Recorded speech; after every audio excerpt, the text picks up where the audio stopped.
Brighten up, mastermind. It's bad for morale. I know it's my plan, but I'm feeling we'll need a miracle to make it work. Doing nothing won't cause a miracle either. You're right.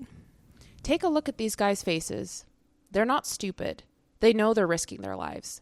And yet, their faces are beaming. They're happy. This time, they'll make a difference.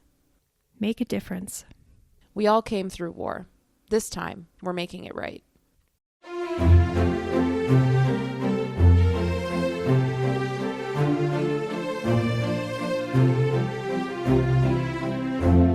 Welcome to Your Pick, a film podcast. I'm Tatum. And I'm Geneva. We're two friends who love movies and love sharing them with each other. Each week, we take turns picking a film that is close to our hearts and talk about why it moves us, to tears, to laughter, and everything in between. We celebrate the craft of filmmaking, as well as the unique and personal ways we find meaning in the movies we watch.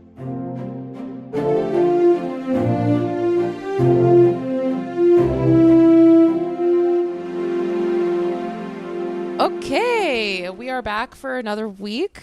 How are you doing, Geneva? I'm doing okay. How are you? I'm doing good. Dealing with a fruit fly infestation currently, but hopefully it'll be under wraps before the next episode comes out 2 weeks from now. Yeah, those little suckers are hard to kill. Haha, you'd think they'd be dead by now because it's October, but they have a mind of their own. All right, do you want to catch us up on what you've been watching this past week? Yes, mine will be very short because I have not really been watching much stuff since the last week recorded, except to continue watching Buffy, which I think I spoke about last time. I'm rewatching Buffy the Vampire Slayer for the first time since I watched it in college. I just finished season 2. This show is so good, and it really makes me nostalgic for an era of TV that doesn't exist anymore, where actual broadcast TV has so much care and thought and thematic depth put into it. The acting is so good. The balance between episode, like within an episode stories versus long running arcs is so carefully considered. Obviously, it's still very much a show of its time. It's still kind of cheesy in some ways. There's some episodes where it's like, oh, that sort of cultural appropriation is, not really looked too kindly on nowadays. But from what I remember of the show, it just continues to get better and better. So I'm very excited to continue having a great time. And I did want to. What season did you say you're on? I just finished season 2. There are 7 seasons in total. Oh wow! Yeah. Okay, cool. Yeah, another feature of TV that doesn't really exist anymore. Shows that go on for more than 1 or 2 seasons before being canceled. But yeah, Tatum, I did want to let you know that, and no promises here, but since I was finally able to restart Succession and get through it, I decided to give myself my best shot at watching Breaking Bad. So I rented the DVD from the library. I've just watched the first episode so far. It's good. So I'm going to continue. I'm going to push through. I'm going to see if the same issues that plagued me the first time are less intense the second time around, or if I will still at some point get so incredibly furious and frustrated with Walter White's character that it makes me physically ill and I have to stop. So we'll see. It really does I'm not going to say it gets better over time because it's good from the beginning, in my opinion. But like, the more you get to know his characters and you see him, I don't know. I feel like the first season is just rough because he's just like, I don't know. I feel like as time goes on, he's surrounded by more terrible people. So he feels less terrible, if that makes sense.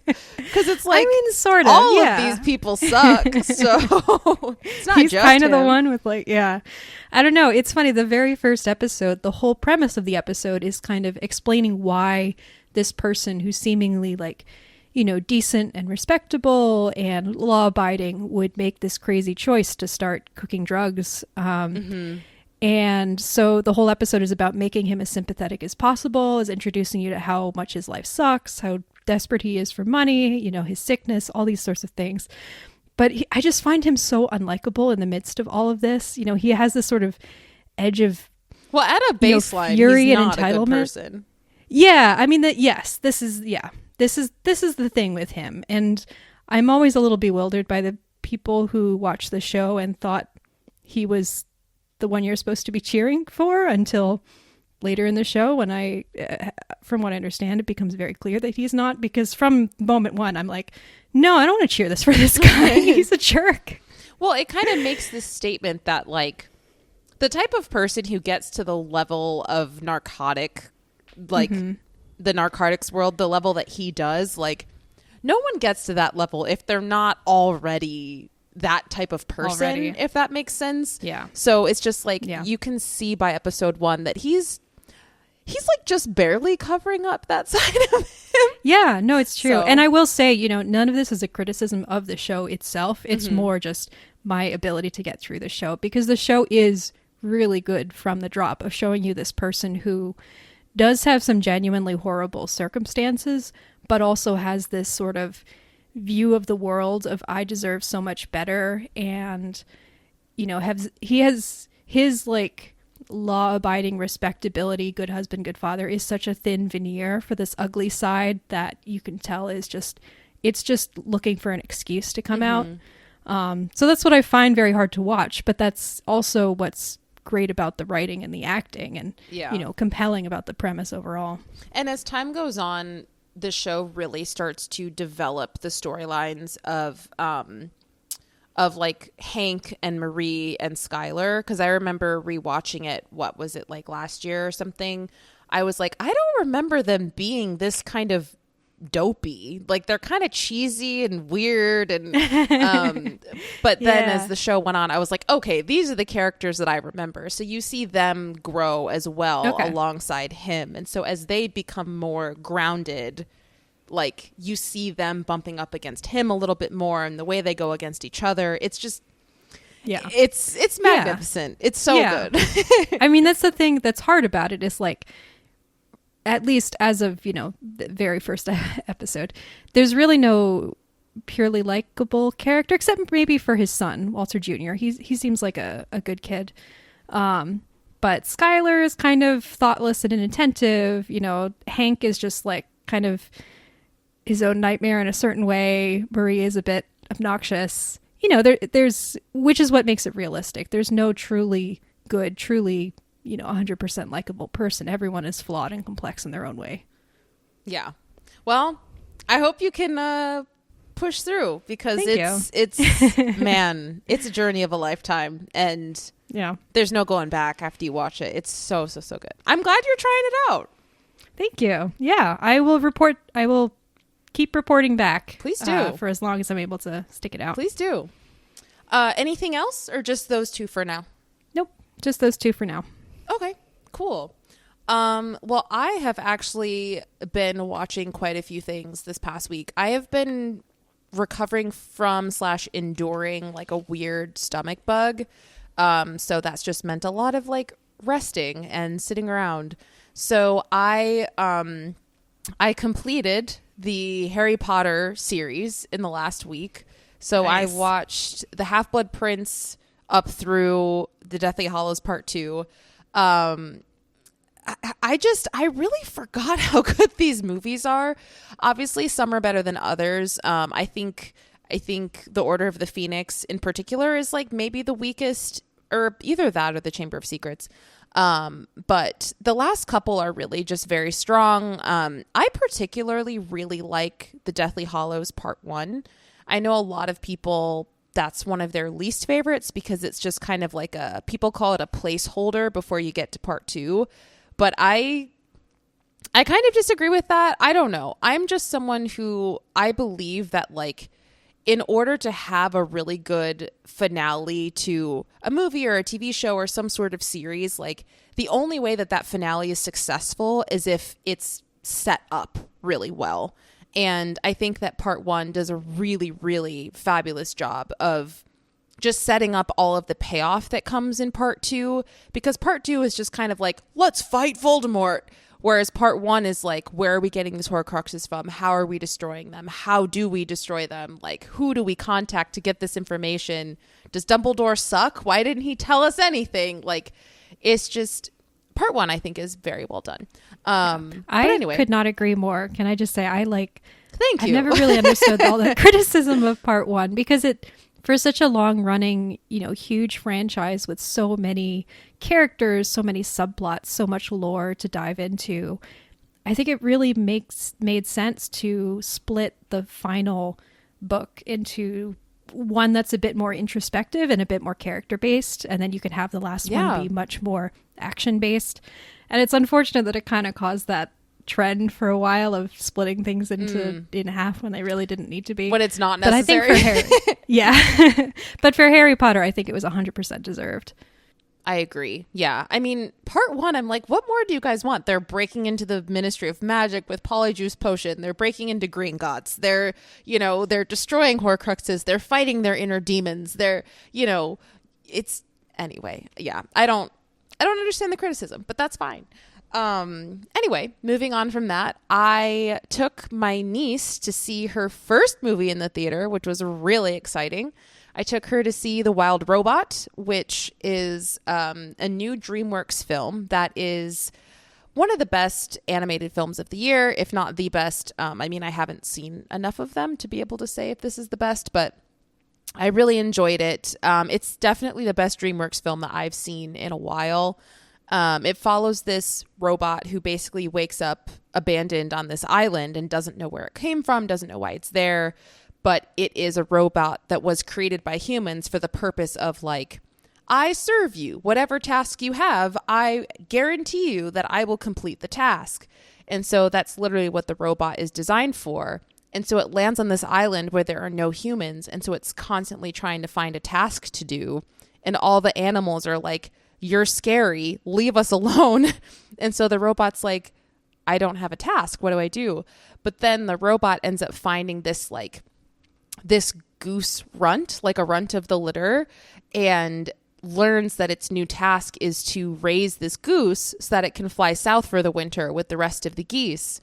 And so it's kind of this dynamic of, it's kind of a commentary on, obviously I'm not a parent, but this commentary on parenting of what if you have this task of raising a child, but you don't know when the task is complete and you have no like strict guidelines or rules or tools on how to complete the job successfully.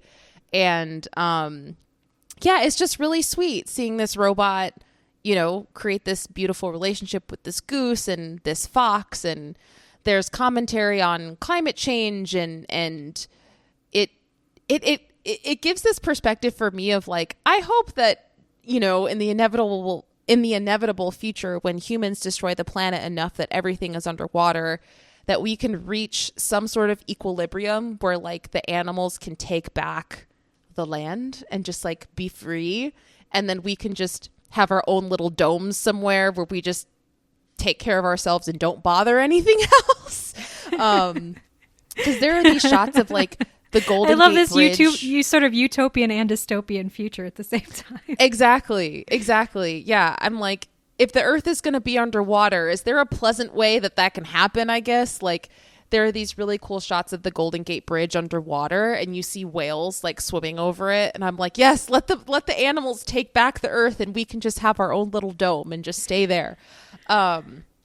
But anyway, yeah, so it's this big commentary on just like parenting, but also nature. And there is this one dynamic of the movie where it's like, don't think about it too much. But there is a point where I'm trying to think of how to not spoil it, but it kind of is like, I don't know how realistic this is, because it's essentially like all of these predators from the island are stuck in one place for quite some time. And it's kind of like, how can we as animals all become friends and stop fighting amongst each other? We're all just like, we're just following our instincts. And what if we just be friends? And I'm like, it's a really beautiful concept. But in practice, if you put a bunch of like predators in one space, literally how will they survive if they're not eating each other? Like, they will all starve to death if they don't eat each other. So it's a nice idea, but like would not work. But I was like, I'm not going to think about that. I'm just going to think about the beauty of animals uniting and finding peace amongst one another. But quick question. Anyway, on a related note, have you shown your niece The Iron Giant yet? I have not. No, I also have not seen that movie personally, which I know is a crime, but You've never seen The Iron Giant? no, Oh my gosh. it's been on my list for Tatum. a long time. Tatum, you have to watch The Iron Giant. I know. I'm not a big animated person, as you know. That movie is one of the absolute greatest things ever made. And it's made by Brad Bird, who did The Incredibles and Ratatouille. Like, you know, We love Brad Bird. Oh, it's so good. You have to watch it. It makes me cry every time. Yeah. Yeah, I do need to watch it. It's been on my list for a long time, and I think it needs to be bumped up a little bit. But yes, and the person who directed The Wild Robot also did, I think, How to Train Your Dragon. Ooh, nice. And The Croods and one other movie. But anyway, I would highly recommend it. My niece is 6 years old. She loved it. She was really excited. So yeah, really, really great film. I don't know. I love good kids movies. I feel like we don't really get many of those anymore. So when they come, I'm like, yes, I love this. Especially movies that aren't sequels. Like, come on. Anyway, that's that. And then there was, I was going to say there's one more thing I watched. And I was like, Godzilla Minus One. Okay. Also, I watched the first half. I meant to finish it, but I ran out of time. I watched the first half of Sister Act 2. I have not seen that movie in forever. It is so much better than I remember. That movie is really, really good. Like, I was watching it and I was like, low-key, should Whoopi Goldberg have gotten an Oscar nomination for this? Like, Probably, yes. It's a very good movie. And it has aged really well. I was kind of surprised by that because I was a little nervous of like, is this going to feel kind of like, let's go into the impoverished town and save the people of color, and like it's really not. It's just a good movie, and it's very funny, way funnier than I remember. Yeah. Anyway, Sister Act 2. Here's where I admit I've seen Sister Act multiple times. I've never seen Sister Act 2, which is, the second one is so much better. I hear that so much from people my age. It's a lot better. Interesting. All right. I'll have to check it out. I also want to rewatch the first one though, because I love the first one too. Yeah, I mean the first one's not bad. It's just the second one is a lot better, in my opinion. Anyway, okay. If that is a conclusion to what we've been watching, I will jump into our discussion for today. Let's do it. All right. So today on the show, we will be discussing the 2023 Japanese film Godzilla Minus One. Released by Toho Studios, the film was written and directed by Japanese blockbuster filmmaker Takashi Yamazaki, who also served as its visual effects supervisor. Godzilla Minus One tells the story of ex-kamikaze pilot Shikishima, a man dealing with post-traumatic stress and survivor's guilt after the end of World War II. In his first interaction with Godzilla, Shikishima fails to take action against the monster, which results in the death of an entire group of military aircraft mechanics. Haunted by his past, Shikishima loses the desire to live. However, when a woman, Noriko, and the infant that she's looking after, Akiko, arrive at his doorstep, Shikishima slowly finds a renewed purpose in protecting his makeshift family from the monster and exacting revenge on behalf of the many who have died. As he unites with the citizens of Japan, they hatch a scientific plan to destroy Godzilla once and for all. That is a extremely what's the word I'm looking for? What's the word I'm looking for? Condensed? Yes, like an extremely condensed description of what this movie is, because there is a lot going on here. But there you go. So, written over the course of 4 years due to COVID delays, Yamazaki, the director, was able to perfect the script.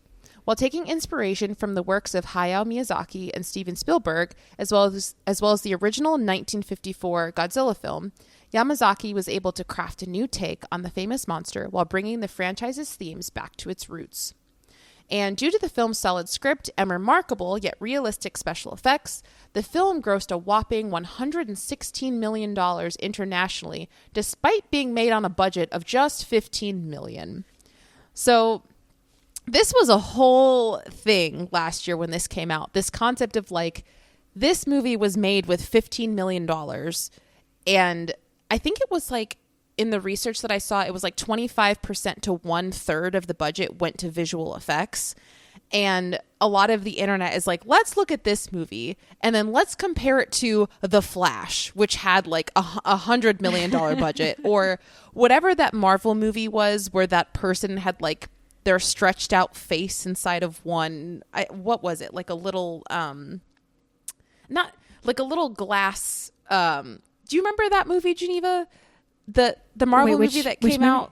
The Marvel movie that came out last year with the stretched face. Oh, yes. Was that, I think it was the third Ant-Man movie. I never saw it. Yeah. They had MODOK, and it looks, from what I've seen, terrible.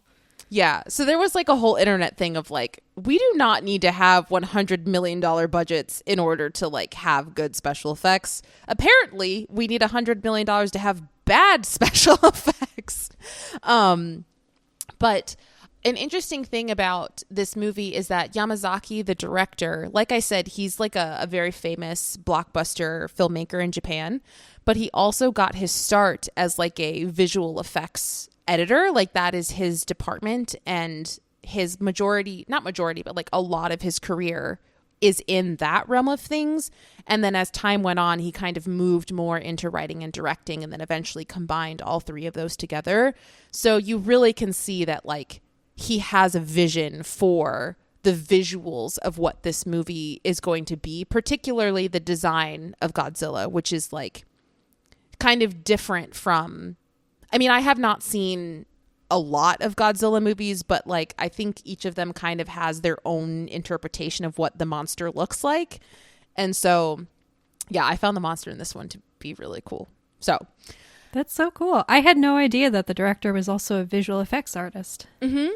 Yeah. Super cool. And this, I mean, we'll get to this later, I guess, but this movie won an Oscar for the best special effects that year. So, you know, super happy for him. But we will talk about that a little bit later because it's the cutest. Them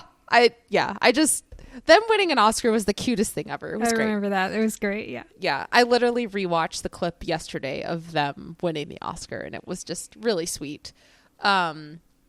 Okay, so let's just move on a little bit to the actual discussion of the film itself. But before we do that, Geneva, can you tell me a little bit about just your thoughts on the movie, your relationship to the movie / Godzilla in general? Give me your overall thoughts. Yeah, definitely. So for context, I have very, very limited relationship to the Godzilla franchise. I have never seen any of the actual good Godzilla movies. I've only seen I've only seen two prior to this one. I saw I think there was like a 2014 Gareth Edwards one that was like kind of the start of a new franchise, which was like, it was okay. I found it a little boring. Honestly, I don't remember. I think the visual effects were good, but I don't remember much about the plot. Was that an American Godzilla film or was it Japanese? Yes, it was an American one. I think Bryan Cranston was in it, speaking of Breaking Bad. Oh, that one. Okay. I remember thinking the trailer for that looked really cool, but I never actually saw the movie itself. Okay. Yeah, like I said, I don't remember it super well. I think it looked pretty nice, but all the human characters were very forgettable, which is, I think not uncommon in these sort of big monster movies, which is fine. I have also seen, which does not really deserve to be called a Godzilla movie, I've seen the terrible 1998 Godzilla movie that's set in New York with I think Matthew Broderick is in it. I don't remember much else about it except that it was really bad. It's like the most lizardy and dinosaur-y version of Godzilla. It doesn't really look like, your classic Godzilla. There's a weird part at the end about how Godzilla has laid all these eggs in Madison Square Garden, and it's very reminiscent of Aliens. So I don't think that even really deserves to be considered a Godzilla movie. But yeah, I have never seen the original Japanese versions of Godzilla. I don't have a whole lot of familiarity with the lore of this franchise, apart from just, general cultural osmosis. Godzilla is a monster that was sort of summoned from the depths by the U.S. use of nuclear weapons. And so that whole, question of, nuclear power, anxieties around it, guilt and regret, related to sort of national conflicts is kind of baked into the lore of Godzilla. And yeah, I did not see this movie when it first came out. This is my first time watching it. It's really, really good. I really enjoyed it a lot. I'm so glad. Definitely makes me want to go back and watch some of those earlier versions of Godzilla to kind of be able to trace back and see what it's drawing inspiration from. It's funny that you mentioned Miyazaki, but also Steven Spielberg, because parts of this movie I was like, this reminds me a lot of Jaws, you know? Mm-hmm. It is a really interesting, like, you know, taking inspiration from a lot of film history, not just from within the Godzilla franchise, but just from, you know, international cinema in the last 50 plus years. Yeah, this is a really solid movie. I think it's so, the World War II context of, you know, the characters being Japanese, kind of reckoning with the aftermath of World War II, the damage that was wreaked on them by their government, the damage to the world by just like how, you know, violent and destructive the conflict was, made for some really, really fascinating kind of thematic explorations. All the characters are very likable. They're also very distinct in certain ways. Like, I really enjoyed how I don't know, just like the look and the vibe of each character. It was like, oh, I don't know, they're so, I can see you so clearly as human beings who you are. The doctor and his like luxurious, like flowing gray hair and very his Einstein-esque. So cute. Very Einstein-esque, was great. I enjoyed the performance of the main character. I did think the female character is a little, I mean, she's not the protagonist. Her character is a little bit thin. She doesn't have a whole lot to do apart from being a sort of a object of affection, but I think the actress does it very well. Their chemistry with each other is very cute. You know, you just want to see him finally figure it out, finally put his demons to rest so that he can come home and be a family with her. So yeah, I really enjoyed this movie and I'm excited to talk about it. I'm so glad that you enjoyed it. I feel like this is a movie that last year after I saw it, I was begging so many people to watch it, but I also knew that so many people wouldn't watch it because it's a Japanese film. But this is a movie that I believe that whoever watches it, how can you watch this movie and not like it? Like, I don't understand how that would be possible. I feel like it's such a well-rounded film and each aspect of it is just executed so well. But yeah, before I jump into that, just so getting into my relationship with this movie, I guess my relationship with the Godzilla franchise is even less extensive than yours because this is the only Godzilla film I have ever seen. Yeah.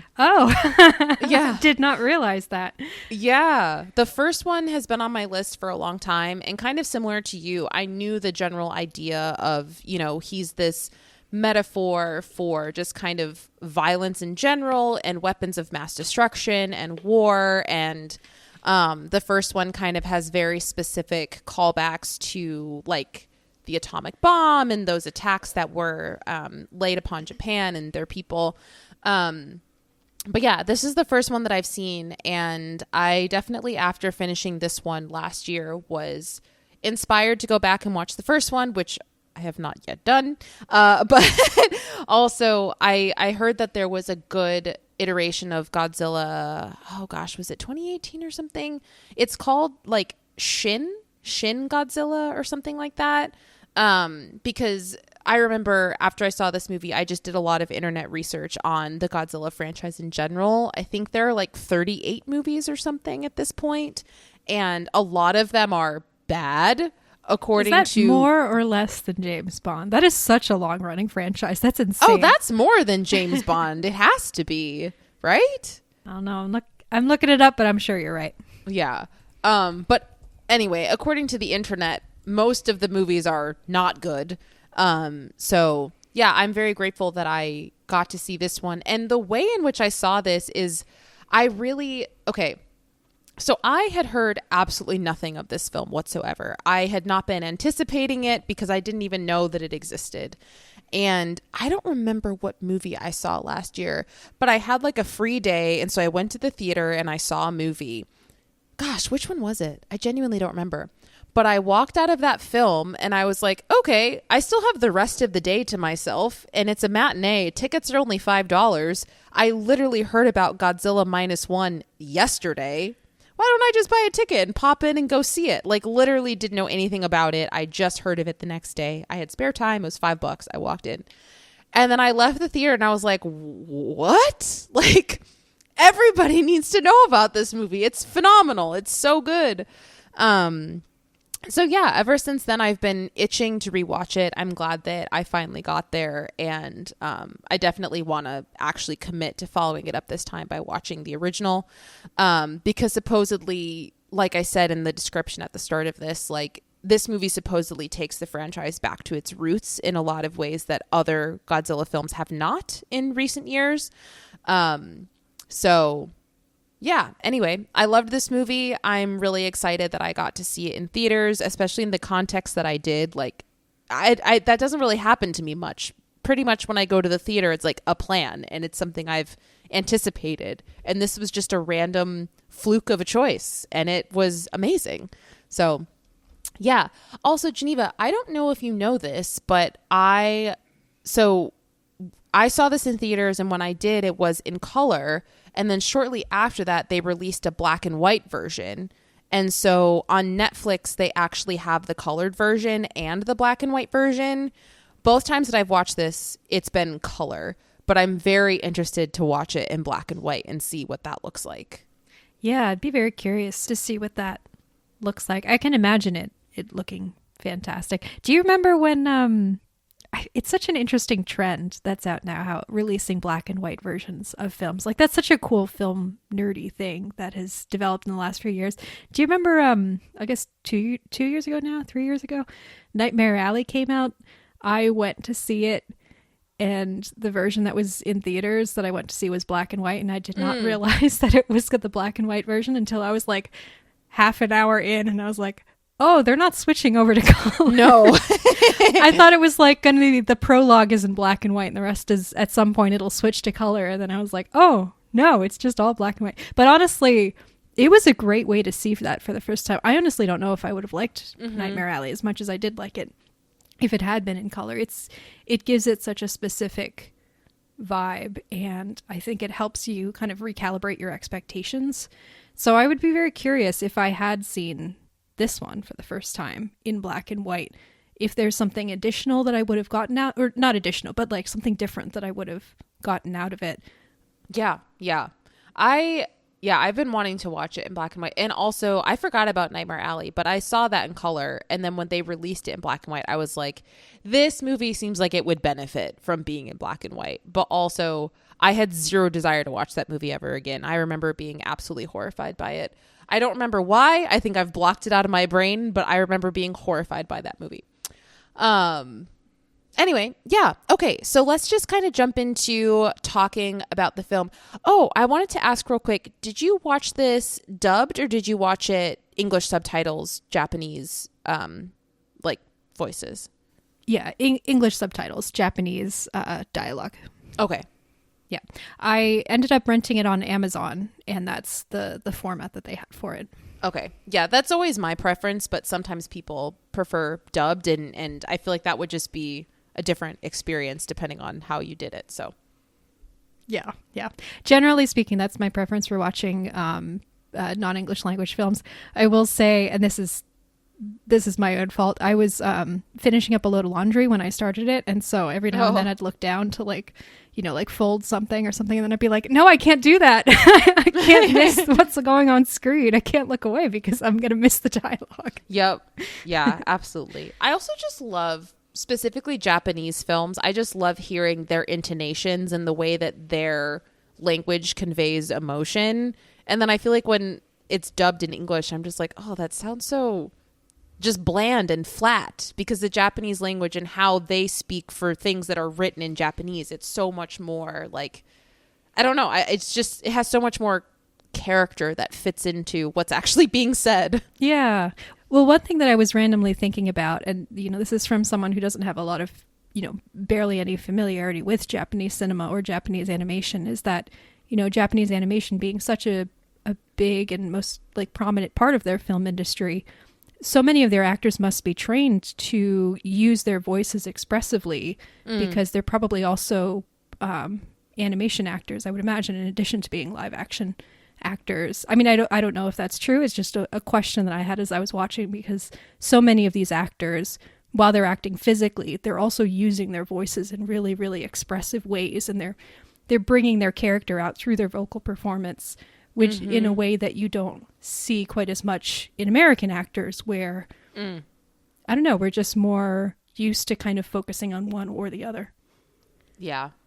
Okay, so everyone bear with me. I have not hosted a podcast episode in quite some time, so this might be a little bit jumpy as we hop around, but we're just gonna go with it and let the conversation flow. So Geneva, what did you think of the opening sequence to this movie? I remember when I saw it the first time, I was kind of surprised that we saw Godzilla so quickly. I thought we weren't going to see the monster until way later on, but like he's established kind of right away. So do you have any thoughts on that opening sequence? Yeah, that was honestly exactly my reaction as well. I was surprised that they were showing him so clearly so early on. That's one of the things that I do remember that I actually did like a lot about the Gareth Edwards movie, is that they hold off on showing Godzilla full length for a really, really long time. You're usually just seeing him through smoke or through the reflection of a window or something like that. And this is a very different choice. Not that it's a worse choice, just very different. I thought it really does jump right into it in a way that I think I was almost a little unprepared for. I mean, there's so much going on in those early moments where, you're setting up right away the central conflict of the main character, which is that he has been told by his government that he needs to be a kamikaze pilot. He's told by his government that he needs to die in the service of his country, and he's afraid and he doesn't want to, but he feels guilty because of that, because of, the pressure that his government is putting on him to die for a cause that is, his death would not accomplish anything at this point. And yet he feels all of this guilt for not fulfilling that purpose that he's been told to do. And then immediately he's thrust into this situation, which is basically a metaphorical microcosm of that, where it's, you need to fire the gun at Godzilla. Is that going to do anything? No. I mean, we see later on that guns basically have no impact on Godzilla. And yet, because he freezes in that moment and he's afraid and he knows that it's probably not going to do anything except infuriate Godzilla and get him killed, he feels all of this guilt, and he takes the deaths of all of these people on the island onto himself. And he refuses to allow himself to live because he feels like he owes it to them not to have a full life. He feels he's in some way responsible, even though really he is not. And so it's just it's a very succinct and exciting way to kind of set up everything that you need to know about his character and his conflict over the next, 2 hours. Yeah, and I find it to be very well done that the conflict is not just internal for him. You also see kind of a public shame coming from other people. This idea that you were supposed to die for your country. Like, I think he's even asked several times after going back home, why are you here? Like, why are you still alive? You should not be alive. And it just makes this moment. If you're alive, that means you've done something wrong. Right. And I think later on we have this beautiful moment between, I have to keep looking up their names, but between Shikishima and Noriko, where she tells him, like, anyone who survived the war was meant to survive the war. And she's like the first person that really gives him that sort of affirmation, because he's talking about how he's haunted with this idea of like, which reality is the right one? Like, are you guys actually just the dream of a dead man? Am I even alive? Like, should I even be here? And like you said, I think this first sequence in the movie just sets that up in such a... I just think that this movie is very impressive in how it's a monster movie, right? But it has so much depth and humanity to it as well. And there's a time and a place for movies that are just monsters, and there's a time and a place for movies that are mostly character driven. But the way that this combines the two, especially from the very beginning, and you see that carried throughout all the way until the end, I think is just like really masterful. And it's something where I wonder, if I was Japanese, how much more this idea of public shame would resonate, just because I think it is potentially a lot more of like a culturally, like more ingrained in the culture there than it is here. Not that there isn't shame here in this country, but I think people are less outspoken about it. But yeah, I want to ask you about, the only reason I know how to pronounce these names is because they're said in the movie, but the actors' names, I have literally no clue. So I'm just going to say the person who plays the character of Shikishima, what did you think of his performance? I thought he was really, really good. I thought he has this sort of like very delicate quality to him just physically. And that I think really helps with the sensitivity that his character has. You know, he is someone who is very internal in the way that he processes things and takes so much onto himself. He, there's this running question throughout the film, I think not directly stated, but, you know, this idea of, is he a coward for making the choices that he makes early on, you know, the choice not to complete his kamikaze mission, and then later the choice not to shoot at Godzilla. And I think we see by his actions at the end that he's not a coward, but he is someone who needs to, he can act, but he needs to act in the service of someone that he loves and for a cause that he knows is right and has the possibility of succeeding. And in that cause, he's very passionate. There's, you know, he, especially toward the end, as he's like desperately trying to like get his plan in motion, he will keep doing these things where he'll get really frustrated and put his head down on the table, which I wonder might be a sort of a social or a cultural expression that I'm not really familiar with. But it just, you know, to me as an American, I'm like, wow, he is really intense about this. You know, he is so frustrated. He feels like he is so close to getting what he wants. And it's this sort of like kind of slamming his head down is this way of just sort of expressing this intensity, this like, I need to give this up to you because you need to help me. And I need to sort of like, I'm not expressing this very well. It's just like a recurring thing that he did that I was like, wow, this is such an interesting like detail of his character, you know, and how his character sort of processes and handles the problems that he's confronting, if that makes sense. Yeah, that makes sense. And you're just making me think about, you know, he's obviously the core of this film. He's the protagonist, unless you want to call Godzilla the protagonist, which you could make an argument for that. More like the antagonist, right? Surely. True. Yes, that's what that word is, antagonist. But or an anti-hero, I don't know, depending on what side you're taking. Right, yeah. And I just love looking at the kind of just the character arc of Shikishima and his reason for living, because kind of you see in the beginning when he is, you know, he doesn't complete his kamikaze mission and then he doesn't shoot at Godzilla. You get this idea that like he wants to live. And I get the impression that, you know, he has something to go home to, which is why when he gets home, he asks his neighbor, like, where are my parents? Did my parents survive? And then when he finds out that they're not alive anymore, it's kind of this like, okay, well, what did I even come back for? Why am I here? And then you see him kind of almost going through the motions of, okay, I guess I have to just like stay alive, but I don't really want to be.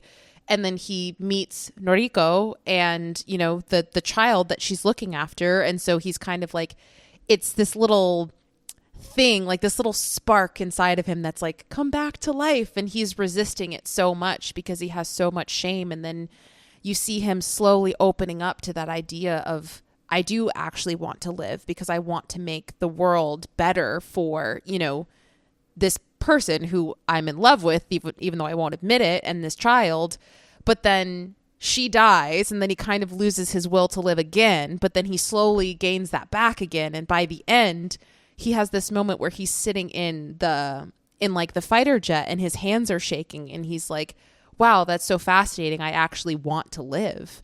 And, you learn that, we learned that the old planes that Japan had, because their government wasn't like investing money into their military, really, the old jets didn't have ejection seats. But because this was a newer model of a plane, he now has that option. And so there's this very physical representation of the journey that he's gone through on the inside of like, I do actually want to live, and I'm going to show that through letting myself actually leave this plane. Like, I can still have an impact on the outcome of this and survive at the same time. And I think that that's just a really cool journey that is just so well navigated throughout the film. That's the core of the film. Like, if that wasn't done well, in my opinion, the movie would just not work in the way that it does. Yeah, yeah.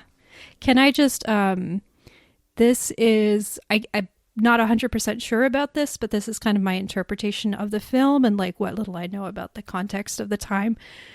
I believe that the reason that the older planes did not have ejection seats was not because Japan wasn't investing the money in it, but because it was a cultural thing. The idea of kamikaze being the idea of like, you have to give your life in service of the country. And if you're in a situation where you could surrender, you cannot do that. That is dishonorable.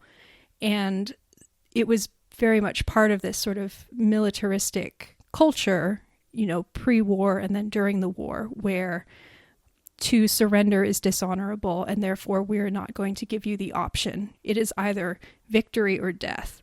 And so for the mechanic then to kind of change his mind from where he was at the beginning of the film, where he was very much on board with that policy, to say, now I agree that you need to live either way. And so I'm going to build this ejection seat into the plane for you, which it wasn't there before, I believe is a sort of like, we're moving on from the culture of the past. We're moving into something new where we actually do value the lives of our soldiers over the sort of idea of what our nation needs to be, if that makes sense.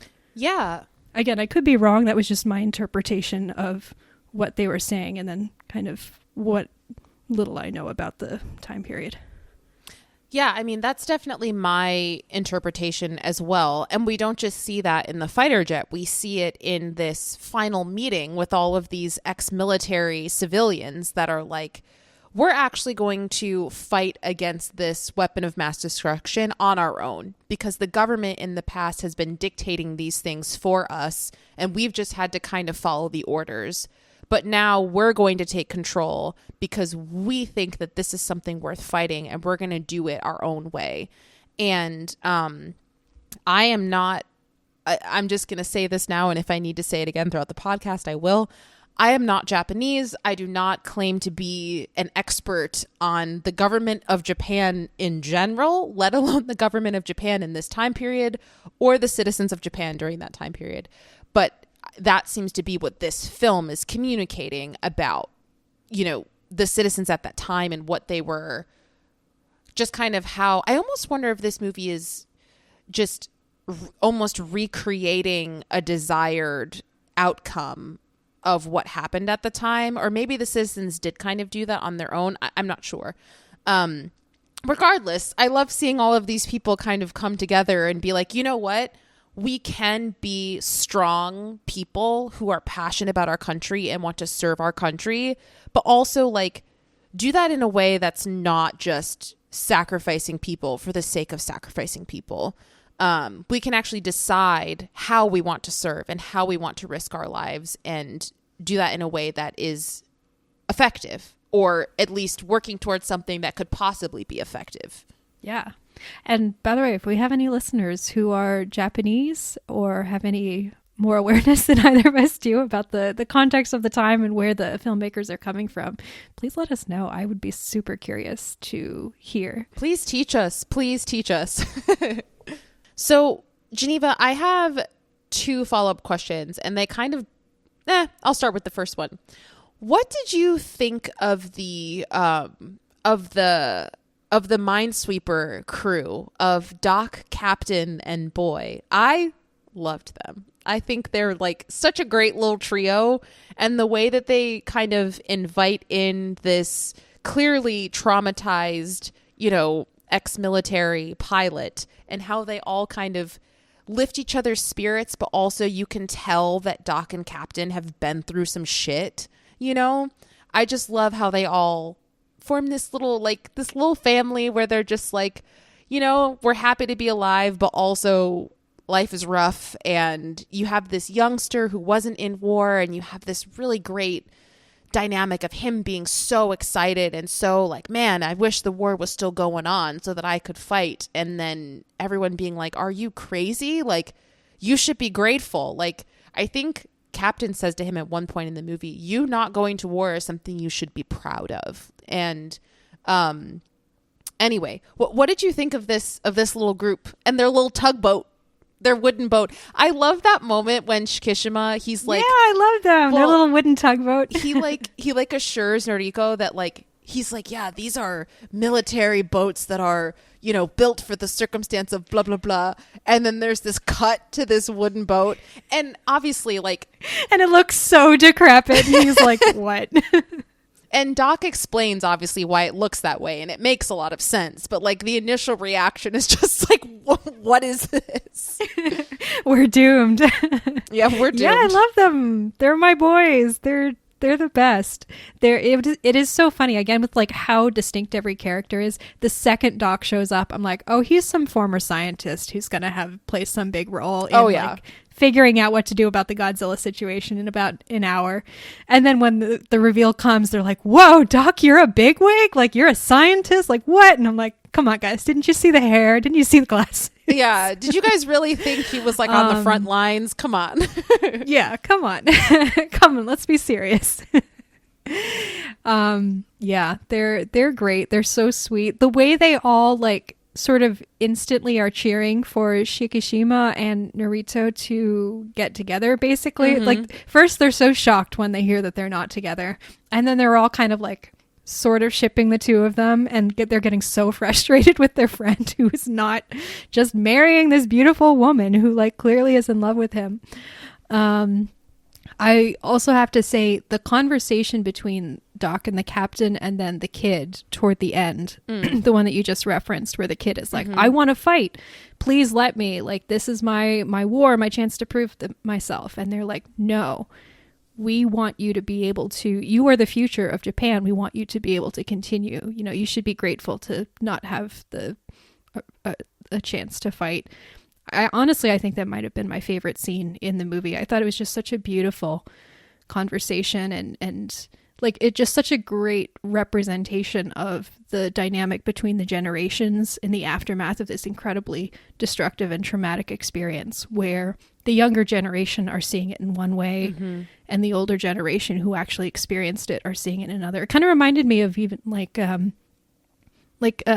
Quiet on the Western Front, or some of the like World War I movies that we've talked about. This idea of the younger generation being sort of told that to fight is glory and war is your chance to prove yourself, and you're not a man until you've gone to the battlefront and stuff like that. And the people who've actually been in war being like, well, it's more complicated than that. This is not something that you should wish upon yourself. Like, if you have the opportunity not to fight, I think that's a good thing. So yeah, I really, really liked that crew and their dynamic. Yeah. And I also love that we see the perspective of the young one kind of saying like, I have a right to fight for my country, though. You can't take that away from me. And I think that that's kind of the difference too, that like the older ones are not seeing. Yes, he is a little bit naive in the sense that he's like, yeah, I wish the war, but also towards the end, when you kind of get this sense that like he's seen Godzilla, he knows what this threat is, and he knows what he's getting into. He's not just being thrown into it against his will. He knows what this is. He knows what they're fighting for. And I don't think they fully understand his perspective of like, I am choosing to do this. I'm not being forced to do this. I am willingly choosing to serve my country, and I know what I'm fighting for. And I think both perspectives are valid, and seeing them care for him in that way of being like, you deserve to be able to live a life without having trauma, like this type of trauma, and him also being like, I appreciate that, but I have a right to do this for myself and for my country. And that is a really great scene. I love how, again, based off of the research that I've done online, it sounds like this movie, more than other Godzilla movies that have come out, this one really focuses on this idea of post-traumatic stress and survival's guilt, and like what it actually looks like to survive the war and how that impacts your mental health and how you interact with those around you, whether it's your friends or your family or, you know, fellow military or whatever that might be. And I think that heart of the film is what makes it so strong, because we have this unstoppable force of Godzilla. But in order for this movie to work, in my opinion, you have to have some idea that like this thing can be defeated. And the way that it can be defeated is not through gunfire. It's through, you know, true passion of the people and like uniting and all of those things. And so I think without that in this film, but also film a lot of explosives. I mean, yes, but like, I feel like, oh shoot, what was I gonna say? Just say. Shoot, what was I gonna say? Damn, I don't remember what I was gonna say. Well, you're talking about Godzilla being defeated through not gunfire, but the passion of the people. Right. I was gonna say, like, without that aspect of it, then I don't know. Whatever. I'm gonna move on. So yeah, speaking of Godzilla, let's talk about some action pieces, because I remember when I saw this movie in theaters, my mind was, I guess pun intended, blown by this idea of this, you know, this tugboat going out there and dropping these mines and hoping that, like, if Godzilla swallows them, they can. I just thought that was so.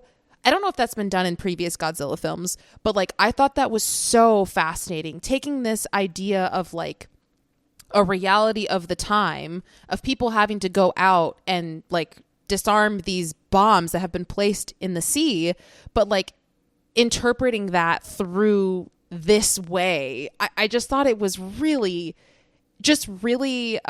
innovative, and the way that it was shot and the way it was edited and paced, I just thought was so good. I was absolutely invested. I remember the first time I watched it, I was like, I have never seen an action sequence like this before. I was so in it. Yeah, I mean, that's something that is so creative about the script, is that, like, I mean, I don't know if these like Freon canisters, like if that, to what extent that would work in real life, but this, like, to what extent they would kill a monster like that doesn't exist in real life. Yeah, you know, the real life Godzillas that we've encountered before. But no, like this idea of taking things that reasonably could have been accessible to people in 1940s Japan and trying to find some way to creatively kill a monster using that. Like, that's so cool. It's very creative, you know. They're not like, oh, and we have this like space laser from in the backyard that you know, does not exist in the 1940s, but we have it for some reason. They're like, no, let's like look at physics and technologies that we have and like try and think of ways that we could potentially kill a giant prehistoric dinosaur.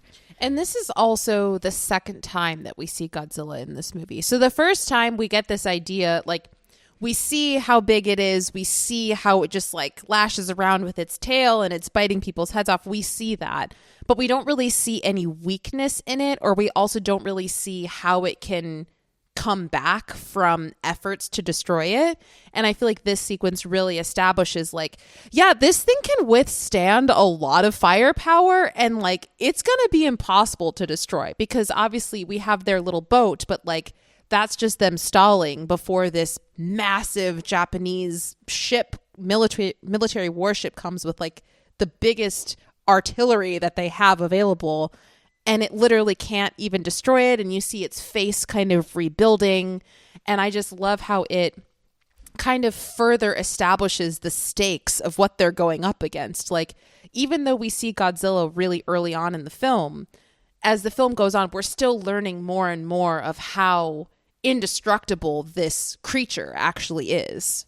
Which, by the way, I mean, I know there is a sort of post scene where it's like, oh, but Godzilla's gonna rebuild. But I was like, there's no way Godzilla's... Like, I never for 1 second really believed that they actually destroyed the thing. I mean, I know the idea is like he crashed the plane into Godzilla while Godzilla was powering up for another explosion. So that kind of turned Godzilla's like radioactive energy in on himself, which I guess like, you know, caused more damage than it would have otherwise. But I don't know. It's like, guys, stop celebrating. Like, he's going to be back. Well, I also think that, you know, I mean, we can talk about the ending. The ending, in my opinion, it's one of those things where I'm like, you know what? Just let it be.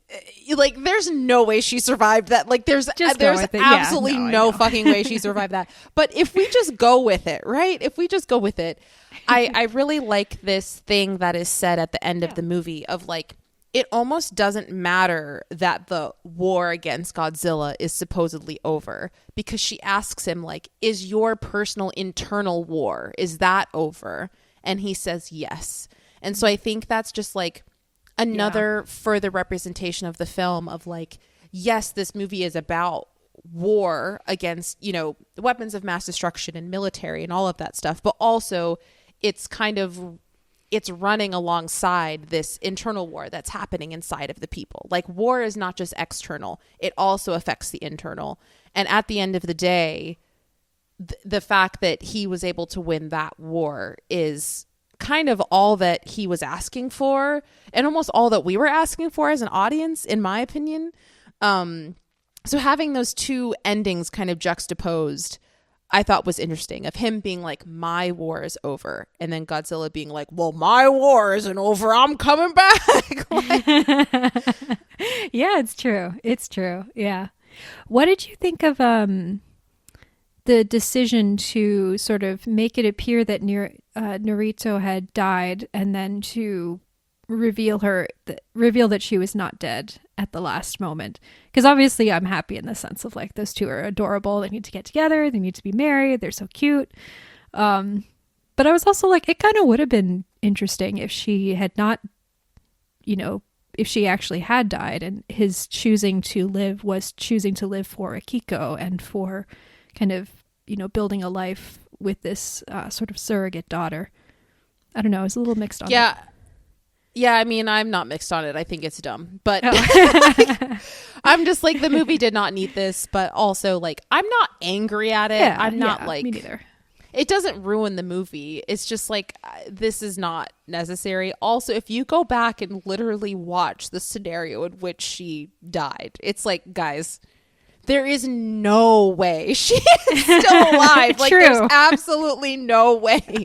She was blown around like a rag doll. It was like, no, this woman is, it's.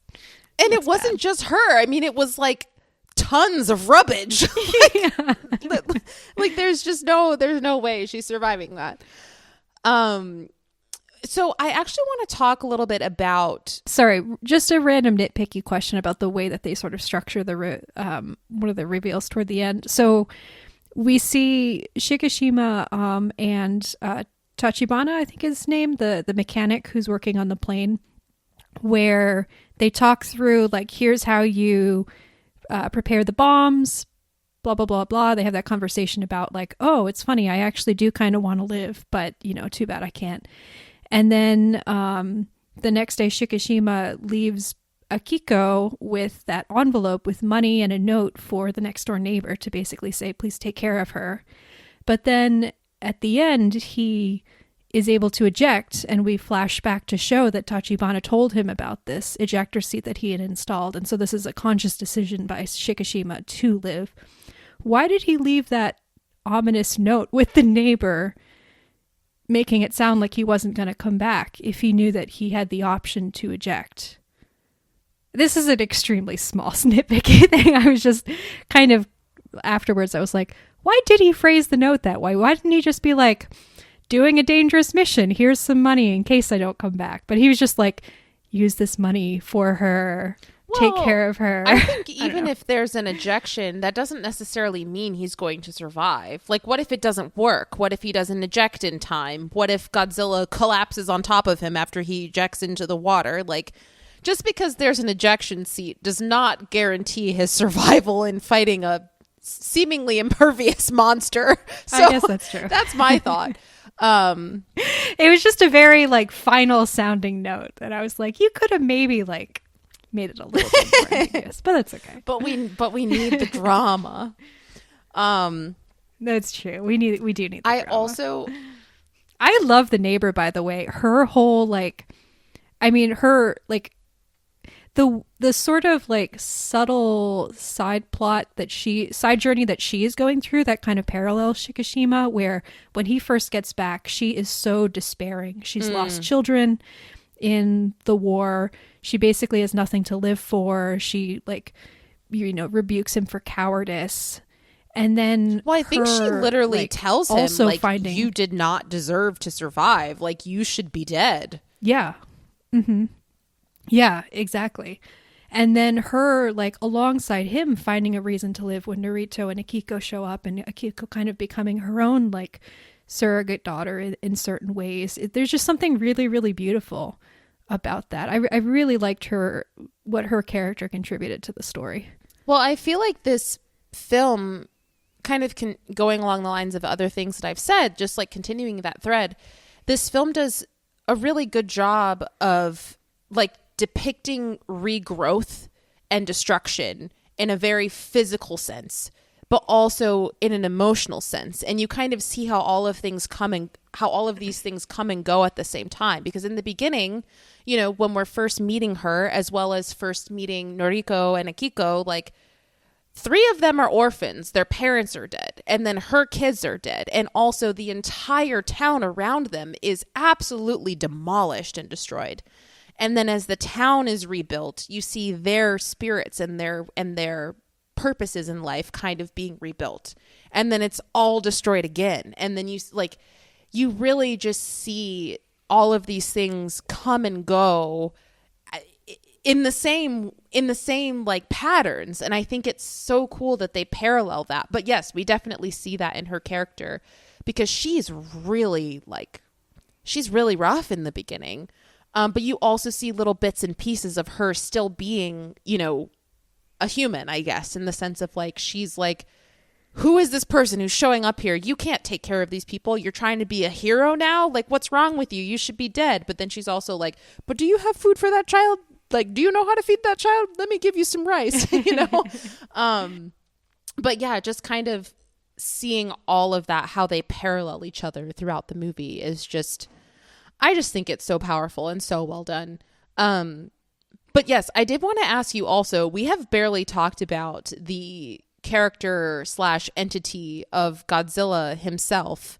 What do you think about him? Because I particularly loved this question that the movie raised, at least for me, of like, what is Godzilla's purpose? Like, does Godzilla have a motivation? Is it just kind of this thing following instinct, and this is just what it does? Like, I don't know. I just found that to be very intriguing. Do you have any thoughts on the character of Godzilla in general? Yeah, definitely. I loved this use of Godzilla as a more sort of mindless, kind of terrifyingly personalityless, purposeless entity, which I feel like I have the sense that that's kind of tracing back to the roots, and then it's been sort of later interpretations where it's more like, oh, maybe Godzilla can ally with the human beings to defeat a worse enemy, things like that. Could be wrong about that, but I that's kind of my sense that was like what I got from the research that I did. Yeah. Okay. But yeah, like, I mean, it's so terrifying, especially in the very first appearance Godzilla, the very first like 5-10 minutes of the movie. It's the most sort of dinosaur-like that I can remember, of any like clip that I've seen of a Godzilla creature. I love the look of him. I mean, sort of in shape, he's very beholden obviously to the original sort of 50s, 60s stop motion model. He's kind of T-Rex like and chunky. Well, there were also, I think in the original, it was a person in a costume. Oh, was it really? I think so. Yeah, I wouldn't be surprised. Yeah. The scaliness of the skin, like he's very sort of rocky and naturalistic in the way that he's designed, which I think is a really really well done. He has these sort of terrifyingly dead eyes when he like turns and growls at you. Like I can see why Shikishima was absolutely petrified. And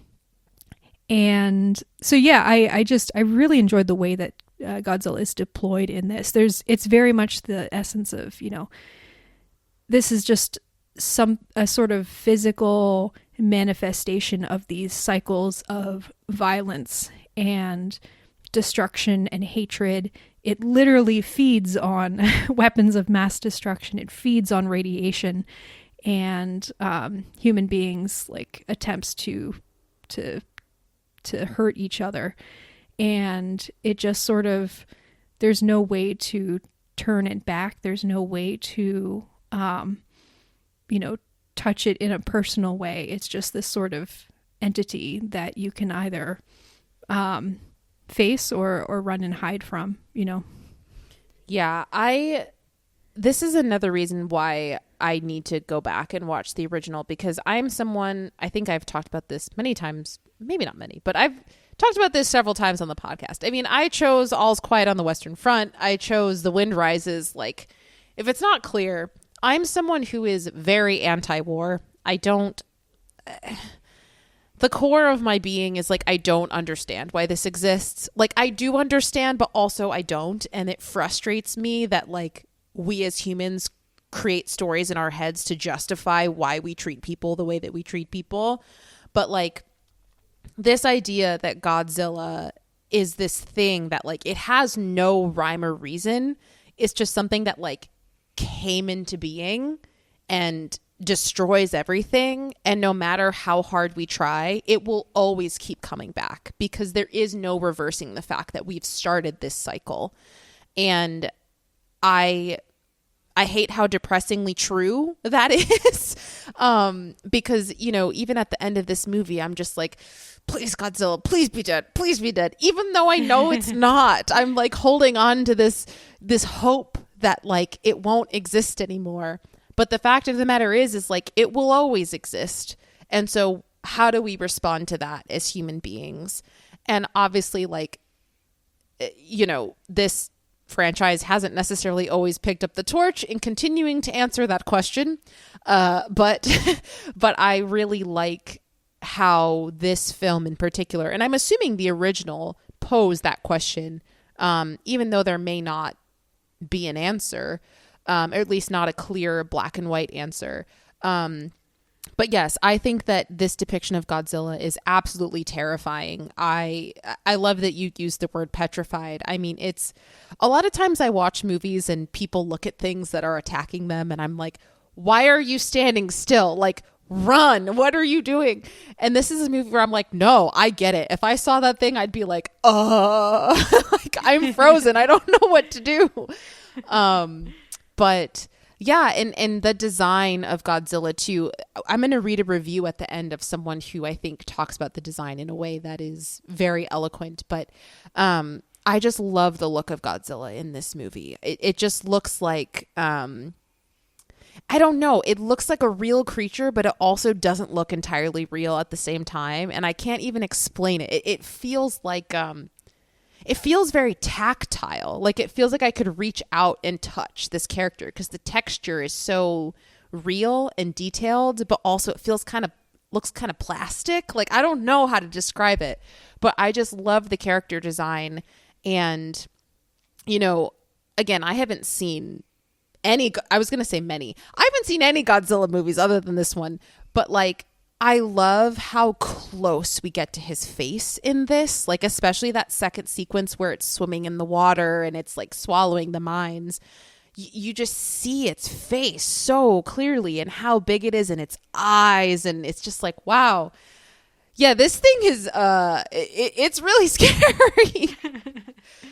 But yeah, and just the way that like, I don't know, just the fact that it walks so laboriously and so slowly, and yet you know that like you still can't run away from it. Like it still can destroy everything, even though it's so slow moving. And but then I'm kind of going on tangents now because my brain is like following all of these threads. But we also kind of see this thing towards the end of like Godzilla also might be a little bit stupid. I don't know, but like in the sense that Shikishima is like, I can lure it into the trap. Like if I fly my plane, it will follow me to this place, which kind of insinuates like Godzilla is kind of just like this thing that just follows stuff where like, you know, it's kind of like you said, mindless. It's just like, that's a thing, I'm gonna go over there.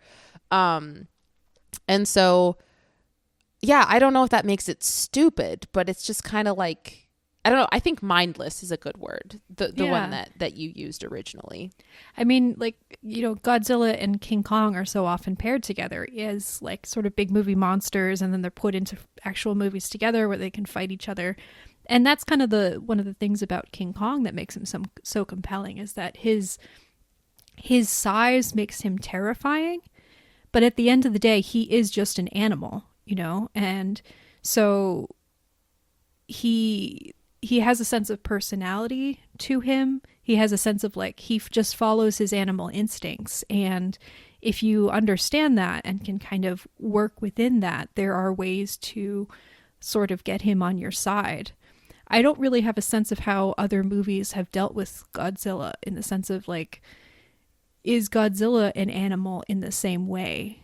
Can you sort of like lead him to the things that he wants and he will respond? Or is he a more like inherently malevolent creature? I haven't watched enough Godzilla films to know that.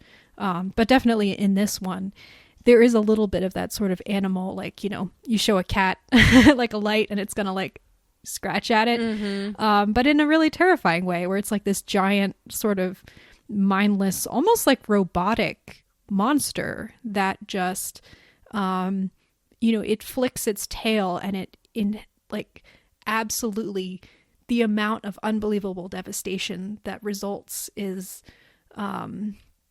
like I hadn't really appreciated how incredibly destructive Godzilla was until this movie. This movie does such a good job of showing, you know, every little motion that he makes is destroying buildings, is causing all of this chaos, is killing people, is, you know, like, and you're so, because you have this awareness of, you know, this is post-war, every building that you see is something that has probably been rebuilt within the last 18 months or so.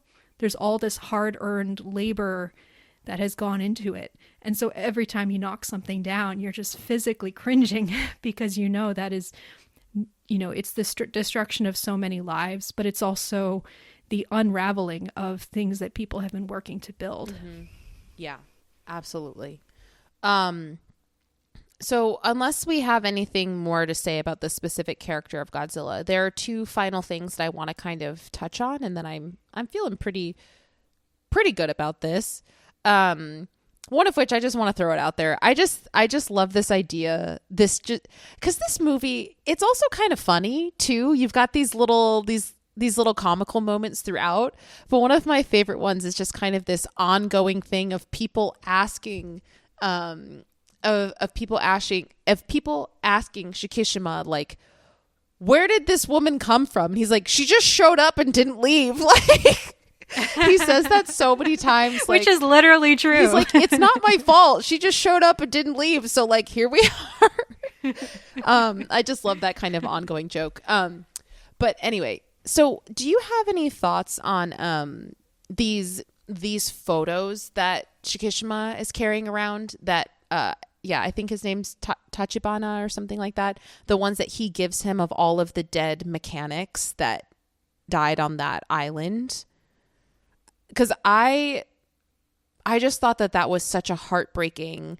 There's just so many representations in this movie of the internal turmoil that Shikishima is feeling in the aftermath of just like being a part of the war and continuing on after that. And like these physical photos that he's carrying with him up until the very end, like he takes them in the fighter jet with him of like this past thing that he's trying to avenge, but then also this photo of his daughter that she's drawn, of like this life that this joy that he's found, or this purpose that he's found. I love that those two things are included in the end, but I wasn't sure if those photos like elicited any sort of response or reaction from you, because the first time I saw them, like I just felt very, for lack of a better word, I just felt really sad. I was like, oh, like I understand out of respect that you're like keeping these, but also maybe you should, I don't know, get rid of them. Like, I don't know, just, you don't need to carry them around all the time. Yeah. Yeah. I mean, honestly, Tachibana, I know you have a certain value system that you think you're going along with, and you're upholding the values that you think you need to uphold. But giving Shikishima those photos, like, honestly, is there a worse thing that you could do for that person in that moment? Like, he is, these photos are a physical, tangible reminder of this guilt and these deaths that he is taking on himself, again, for no reason. Like, he is not responsible for their deaths. If he had acted in the way that they were asking him to act in that moment, it would not have made a difference. They still all would have died. Probably Shikishima would also have died. That would be the only difference. Still would have died. Mm-hmm. And I think I'm only just thinking of this now, so it's only kind of a half-formed thought. But I do think there is a really interesting symbolism in not giving him like the dog tags of these men who are killed, but instead giving them the photos, which are the photos of their family, their spouses, their parents, their children, things like that, the people that they were trying to fight for and wanted to live for. Because it is a sort of, it's like Tachibana is kind of missing the point, like he's saying, you should not have lived, you should have died for something senseless. And here are these photos of what these people wanted to live for. And at the end, the choice that Shikishima makes is, I need to live for these people in my life. He's kind of adding Narito and Akiko to this set of photos. But it's by adding them to his sort of mental set of photos, his decision is not to die, it's to live. I think it's you just feel for him, when he sees these photos, and the fact that he keeps them, and it seems to be like constantly have them close to him, constantly be looking through. You can see why he has not been able to move on emotionally over what is it, like 3 or 4 years that the movie takes place over. Yeah, I think so. But thankfully he is able to kind of release that guilt by the end and move on. Yeah, this film is like a master of symbolism. Because I think sometimes symbolism can just feel like someone's hitting you over the head of like, I get it, you don't need to tell me this so explicitly. But I think this movie, just the way that for some reason, it just works. Like, it doesn't feel like too much. It doesn't feel heavy-handed. It just feels like an assistance to something that the film is. It's like, it's a supplement. It's not saying, if you don't get it, let's tell it to you this way. It's just kind of like, we know you already know what it is, but let's just add this additional layer to it. And I love that. This movie it works on all counts. I'm sorry. It just does. There's a reason why. I think it was my number 3 film of the year last year. But yeah, so kind of leaning into a little bit of what we were saying about like, growing from your past or like carrying these photos along and figuring out your purpose and what are you living for. Do you have any thoughts on that conversation, that one scene that happened between Shikishima and Noriko, where she kind of confronts him and she's like, I'm trying to get to know you, but you don't tell me anything about your past. And then he kind of finally tells her like, hey, I was a kamikaze pilot. I abandoned my mission. I'm being haunted by the decisions I've made. I shouldn't be alive, but you guys are dependent on me.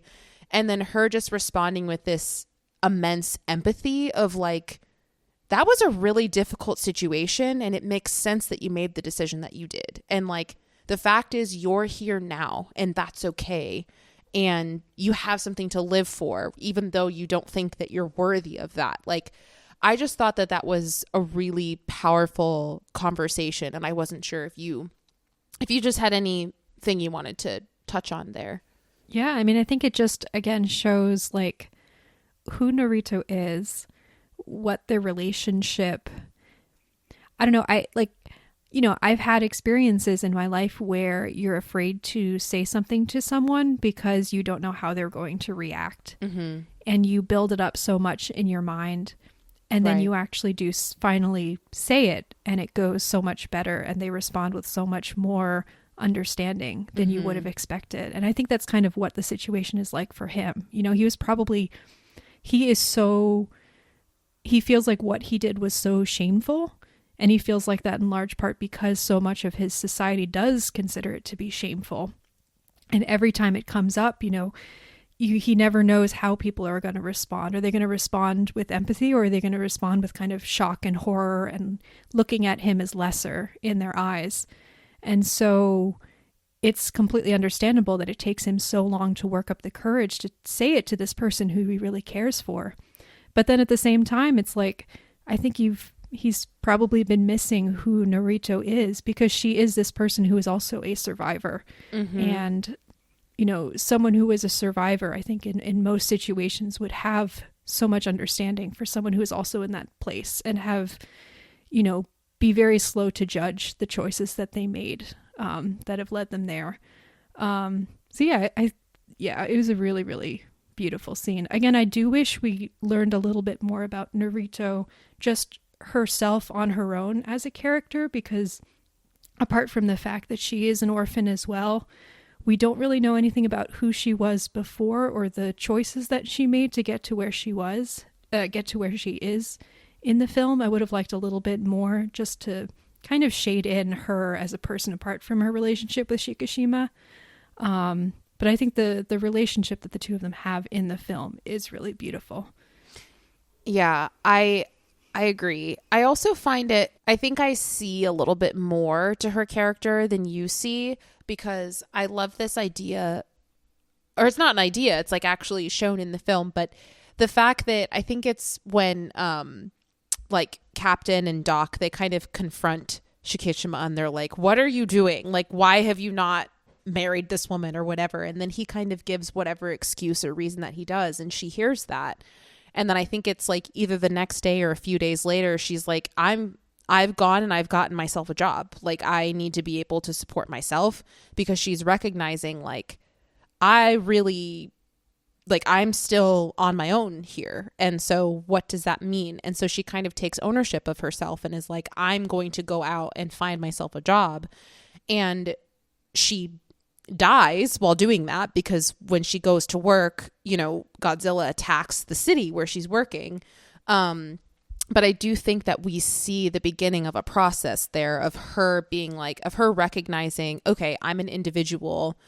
I can build my own future for myself, where I'm not necessarily like bound to being someone's wife or being someone's mother.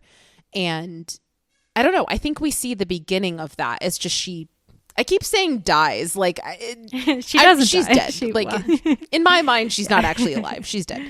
Yeah. But like, I don't know. I do think we get a little bit more depth there. It's just she dies too soon. And I think that that's a whole other layer to this of like, again, someone is trying to rebuild their life and from this destroyed past of the war. And once she's ready to do that, it's taken away from her again by another attack. And, I don't know. We just see so much rebirth in this movie, and like how often are those rebirths actually able to be completed versus like just stunted because, you know, a weapon of mass destruction comes and, you know, just destroys everything that you know.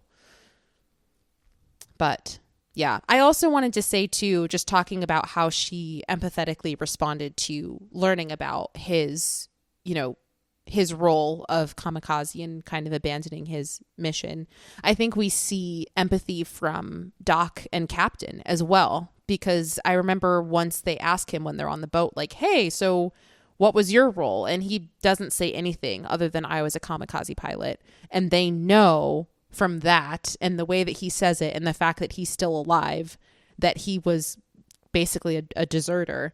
but the two of them don't really judge him for it at all. And we have Doc talking to him once of being like, yeah, sometimes I can't sleep at night because I have, you know, nightmares of what I've seen or what I've been through. And so, you know, slowly but surely he is getting more affirmation from the people who care for him that like, hey, we understand. It's okay. Like, even if it was a mistake, which it's not, but even if it was, everybody makes mistakes and this is understandable. Like, why would you? And we even get that hint in the beginning too, when he's first on the island. There's one guy who comes up to him and is like, I'm on your side. Why would you die for a cause where we already know what the outcome is? Because he's like, the war is over. Like, we know how this ends. So it makes sense that you wouldn't do that. So we do see little bits of like empathy here and there, you know, and sometimes we need that to overcome our shame. We need support from those around us who care. Yeah. Well said. I'm sorry. I'm just like absorbing what you said. I don't really have anything specific in response, but yeah. Sorry. Co-sign. Yeah. Speaking of which, is there anything else here that you want to discuss? I feel like we haven't really talked much about any of the action sequences, but I feel like they're, aside from the Minesweeper one, I'm kind of like, yeah, they're cool. He destroys things. That's sad. Yeah. No, I don't really have a whole lot. I think we've done a good job of like talking through, you know, large chunks of the movie. Yeah, I don't have anything else that comes to mind. Okay. Cool. Well, then I'm just going to jump into our closing things here. So as I had mentioned at the beginning of this recording, this movie did win the Oscar for Best Achievement in Visual Effects, which was so well earned, and I'm so happy for them. And if you have not seen the video of them winning this award, please go look it up because it's so inspiring. The Oscars ceremony last year, there were so many people that were like monumental wins of people getting up on stage and being like, someone like me has never won this award before, but like I'm representing that. And like, you can do this. It doesn't matter where you're from. It doesn't matter like whatever obstacles you might face, like you can accomplish your dreams. And so this was kind of one of those moments because, you know, I think Geneva and I talked about this last time, but they all had these little Godzilla like figurines, and so they all walk up there holding their little figurines, and they're so freaking cute. So cute. And Yamazaki, who's the director of the film, I don't know if he speaks English at all or if someone just like wrote something out in English and he was just reading it, because you can tell like he's really struggling to read what's on the page. But two things that do come out is him talking about like he first came to America when he was really little and saw Star Wars and Spielberg films and was like, I want to do that, but I don't know if I can ever do it being from Japan. And then he said this thing of like, I just want everyone to know that like, you can do this. It doesn't matter where you're from. You can do this.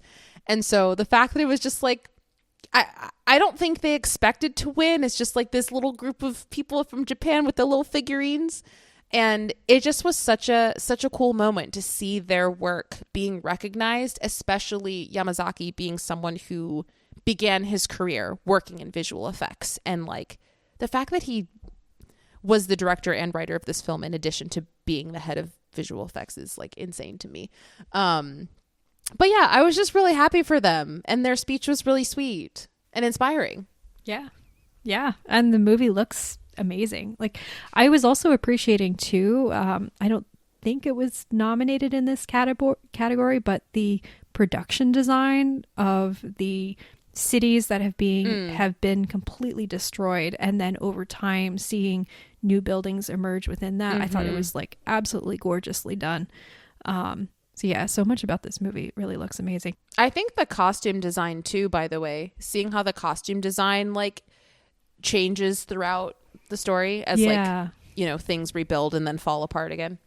Yeah. And the like, you know, the combination of Japanese clothing versus Western clothing that is worn by the characters in different situations, the way the characters, when they're kind of more like when they're more sort of in desperate situations and they're kind of just wearing whatever they can find, versus when they have a little bit more money and they're able to kind of more carefully plan their wardrobe too. Like it's so well tailored to each like situation. I have a random question that, sorry, I should have asked earlier, but I forgot. In the very last shot of the movie, when Shigashima is hugging Narito, the screen kind of like sort of focuses in on this weird black mark on Narito's neck. I don't know if you noticed it. I checked the Wikipedia page and it mentions that there's like a weird bruise or something that you can see on her neck that seems to be like creeping up. Do you know what that is? Is that like something that's going to be explored in a potential sequel? Do you have any idea? Because I was like, wait, what is this? What's going on? I mean, I don't personally Is she going to become a Godzilla? She becomes a worm human child. No. Oh my gosh. No, I have no idea. The Godzilla Emperor of yes, of Arrakis. No, I do not know what that is, and I genuinely don't know if we'll get a sequel to this. I kind of want this movie to be a standalone. I don't really want there to be a sequel to this. I don't think it's necessary, but yeah, who knows? I feel like if there is a sequel to it, it should be following a new set of characters. But I don't know. We'll see. Yeah. And who knows? They might make one giving that this movie was made on like a $15 million budget, and I think grossed like what $115 million or something like that.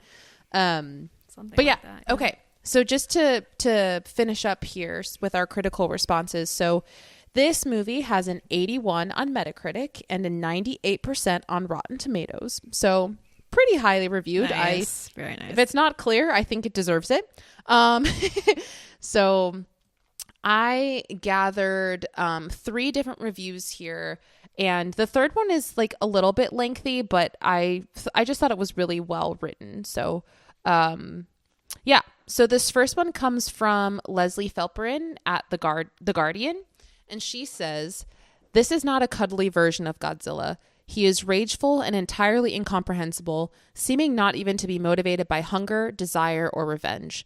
Like a god, he just is. An entity that has become death, the destroyer of worlds, as ineluctable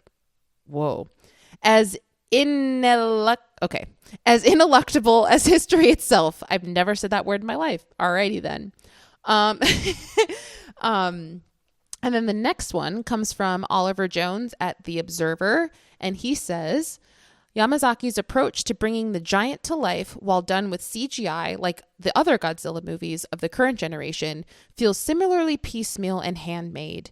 It may not be a guy in a suit, but this lumpy Godzilla looks pleasingly terrestrial, like a toy played with too hard and left out in the rain.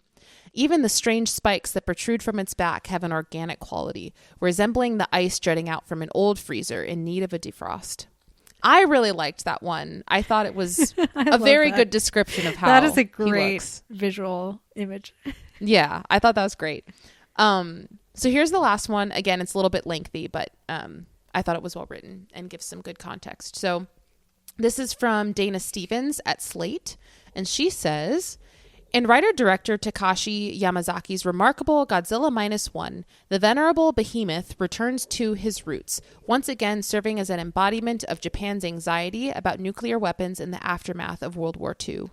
But Yamazaki also brings something new to the Godzillaverse, a more modern understanding of and profound sensitivity to human psychological states like post-traumatic stress disorder and survivor's guilt, as well as a critique of the nationalist machismo that shapes Japanese soldiers' attitude towards their role in the war.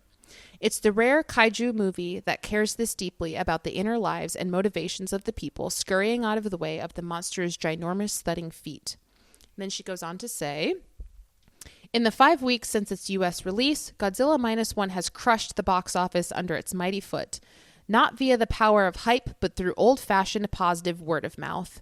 Made for a relatively modest budget of around $15 million, less than a tenth of the budget of the 2021 Hollywood installment Godzilla vs. Kong, it has become not only the most successful Godzilla film ever to come out of Japan, but the highest-grossing live-action Japanese movie of all time.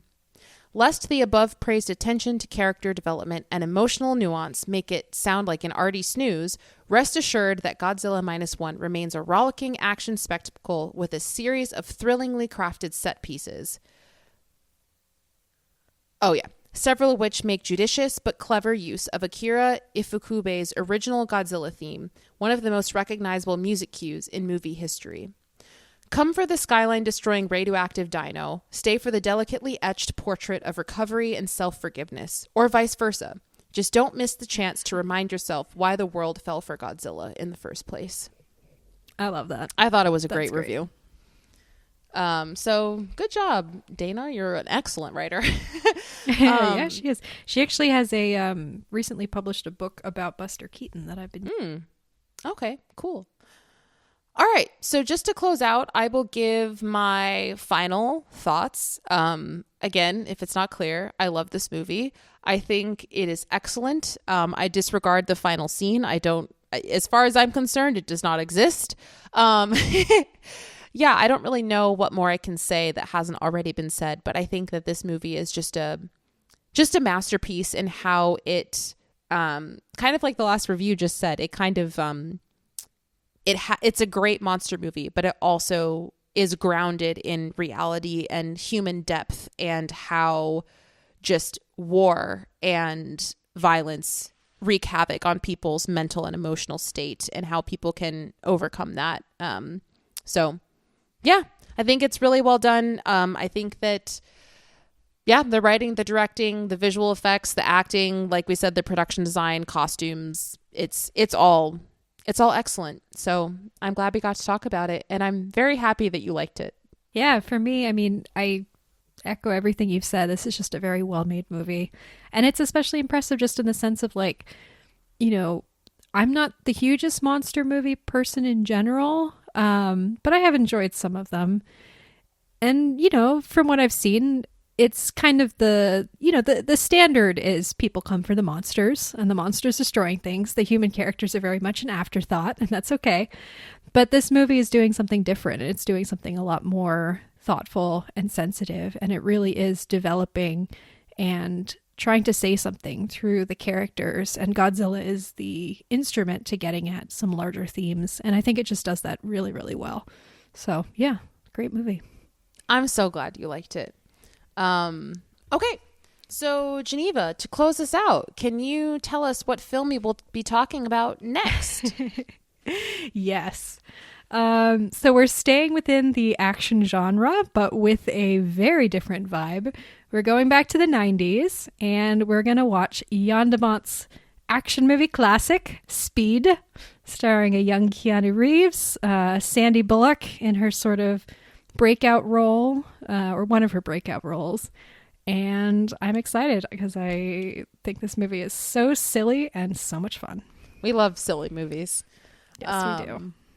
Okay. Well, I'm excited to talk about it. And thanks everybody for coming back and listening to us again. And like we said, our first couple episodes coming back, we've rolled out in kind of a weird pattern, but from this point forward, we will be releasing episodes every other week. So yes, sorry for any confusion that's happened in the last 2 weeks with like how we're releasing episodes. Confused too. It's okay. We're confused, but it's fine because, you know, through uniting, we will be able to destroy the monster of our own confusion.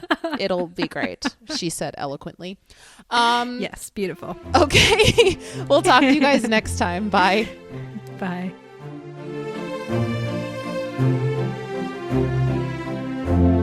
Thanks for listening. If you want to get in touch with us, you can email us at yourpickpod@gmail.com. Our theme song was composed by Joel Rushton, and our podcast graphic was designed by Kara Shin. If you like this show and want to hear more, please rate and subscribe on your favorite podcast platform. We're excited to have you on this journey with us. Until next time.